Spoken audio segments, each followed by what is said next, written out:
Hi, it's Michelle Tennant-Nicholson here, and as you know, I'm doing the Jillian Michaels Make the Change, Be the Change 2011 New Year's Challenge. And with me is Kate and April, and Kate and April are actually with Big Brothers Big Sisters, and we are at the Tar Heel Lanes in Hendersonville, North Carolina at their annual fundraiser. Yay! And so today what we're talking about is actual self-esteem, self-care, and self-respect. So we're doing a 20-year perspective because we've got April, who's in her 20s, Kate and me, and we're above 40. That's all you're getting. So the other thing is that, you know, I've never had a big sister. So the relationship that Kate is to me is sort of like a big sister too, because one thing she always does well, look at her, is self-care and self-respect. So what we're going to do is ask Kate a few questions, and then she's going to mentor April and me. And also, I love to have a beginner's mind because it actually helps me learn. And I realized in this challenge this year that I have a lot to learn about self-esteem. So I thought April would also have some insight for me. So first things first, ladies, you know, I was reading this morning a quote from Eleanor Roosevelt, and she says, "No one can make you feel inferior without your consent."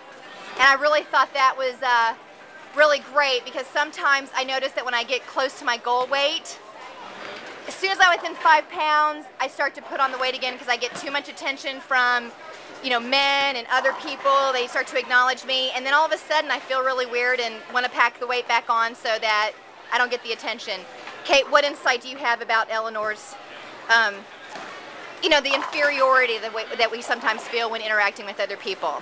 Well, I can really relate to that. I think it's so true that many people, women in particular, and it's something that I try so hard to share with April, is that it really is none of my business what other people think of me, and that if I do get so caught up in what they're thinking, how they're reacting to me, or what they're saying to me, that I am giving my power away. And it's important to stay confident in who I am and what I'm about. And what do you think, April? So you feel that that's too about, you know, giving your power away. What do you see in that? I agree with Kate, because here recently at school, I've been like, well, last semester, I always did everything with my two friends, and this semester I've kind of pulled away from that and become my own person and doing my own thing and not really caring what other people think. So good. So I think that's, you know, one of the things that I was writing down, like what are some tips that we could give ourselves and others, and that we're going to get to that in a few minutes. But question credibility of other people. Like, are their goals like mine? You know, do I trust them? Do they walk their talk? And those are some good questions to really ask about the people that you're being influenced by. It's what I'm learning, in part from my husband, because he's so brilliant. Listen to what my husband said this morning. So, and you guys, sorry about but we're at a bowling alley, so we're going to have to deal with the noise, right? So the other thing is that my husband said is you can't control what other people say, but you can control what you hear. And this comes from a story in, I guess I'll just come out here so you can see me. Sure. I'll get in between here. Hi. So I was in Chicago at a business meeting, and I took my rollerblades to go exercise, okay? And I got up at 5 a.m. in the morning and went out to rollerblade on Lake Michigan. And these 3 frat boys were in the hotel hall. They saw me in my rollerblade outfit, in my rollerblades, and they were clearly all-night drinkers, right, coming from a party. And they started talking to me about what I looked like, my weight, what I was doing rollerblading, and that you know, they were saying some pretty hateful, mean things that left me in tears. I went on Lakeshore Drive, did my exercise in tears. I called my husband, and he said, you know what? He said, why are you even listening to them? He said, I'd like to see them in 15 to 20 years and see if they fire up whitewater rivers like you do. I'd like to see them get on their off-road motorcycle and fire up, you know, some of the trails that you do. And I'm like, but I still was crying. So Kate, what do you think for those of us who put too much credibility in what other people are saying? I was putting more credibility in those boys, those fraternity boys, than my own internal self-esteem. What advice do you have for us in that? I think the best advice I could give is that when you're interacting with other people, listen, and then, as Shannon says, hear others from a place of identification instead of comparison.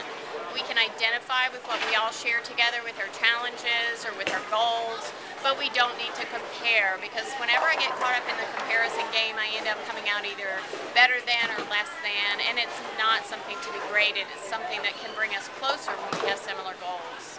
Yeah, April, what have you learned from Kate about that? Well, I'd say that I had the same problem, like with exercising and working out and going to the gym. I was afraid of what people were going to say and how they were going to look at me.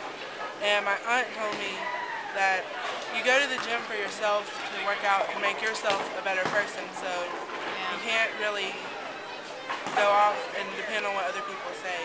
Yeah, your aunt said don't go off what other people say, go off what you internally say. Right. It's so funny too, because when I was working out at the gym, you know, another instance was I was lifting more weights than the guys around me, and they used me as to jab fun at their friends. So it was like, hey Johnny, look, that chick over there, she's pumping more iron than you are. And I was like, oh my God, I don't want that attention. I don't want that. And then I would stop going to the gym. So I found a better environment for myself. I went to an all-women's gym where I didn't have to deal with that. And it's actually, this year is the first time I've done that. And I have 2 gym memberships. One where I can pump iron with other women, and then another gym where I can do spinning and, you know, regular classes with, you know, both sexes, so that I can continue to practice that. Well, okay, and then the last thing is getting to know people before you trust them, okay? And this is something, I'll tell you another story. So I'm going to come in on this side, April, so that I can tell you here. Hi, everybody. So Shannon, you know Shannon, my husband, right? And he asked a girl out one time, and he said, you know, why don't we go out? And he knew that she was going to go on a trip in 3 months. Okay, and her answer, she didn't want to go out with him, and her answer was, no, I have to wash my hair and pack for the trip. Okay? Total lie, right?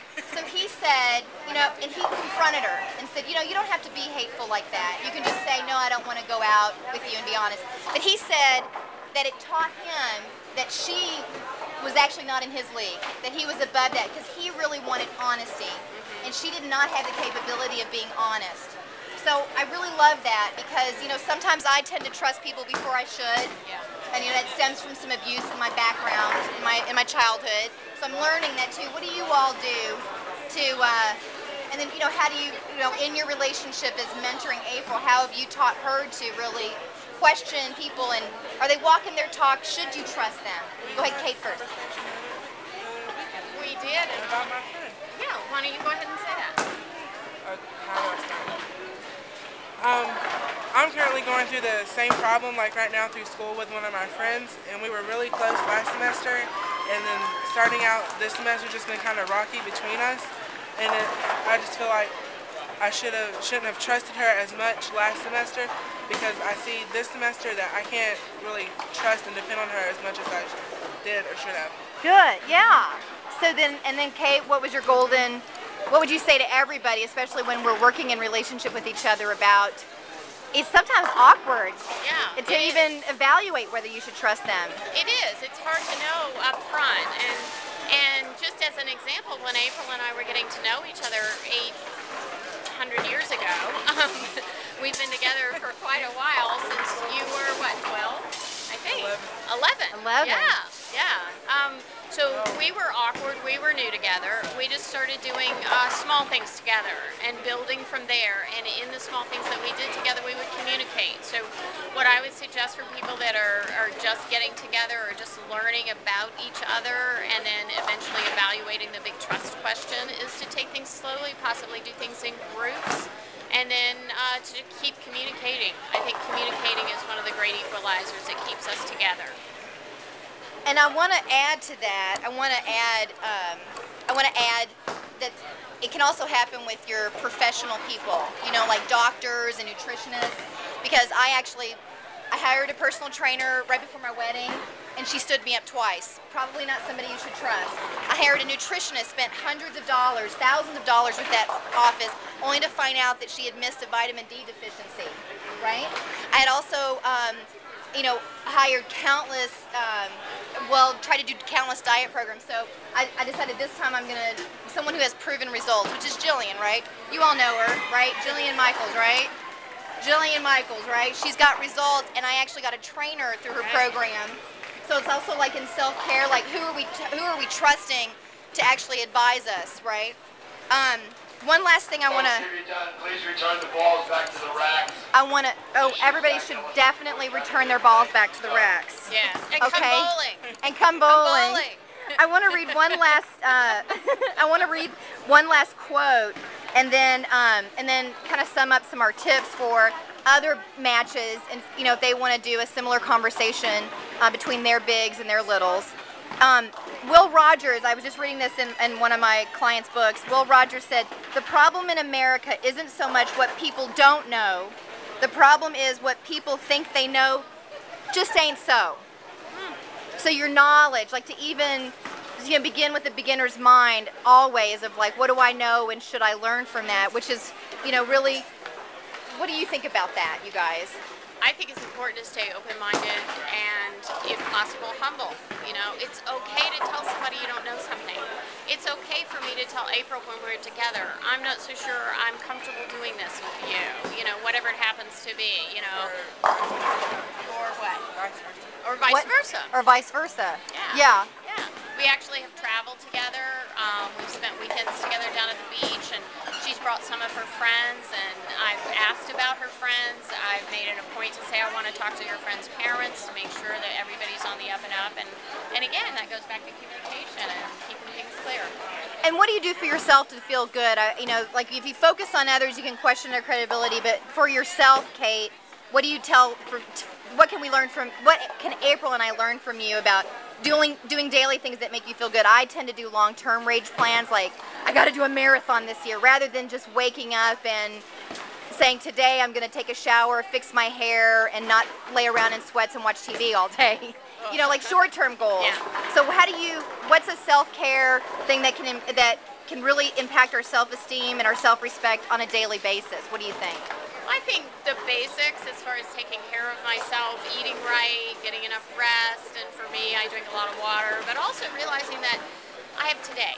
This is what I have today, and what can I accomplish today that's going to have me feel like I'm not only fulfilling something for myself, but making a purpose and a difference out in the world. And April, why do you think that this is an important conversation for bigs to have with their littles, or any adult who's mentoring a young person? Why do you think that these types of conversations around self-esteem and self-care and self-respect are so important?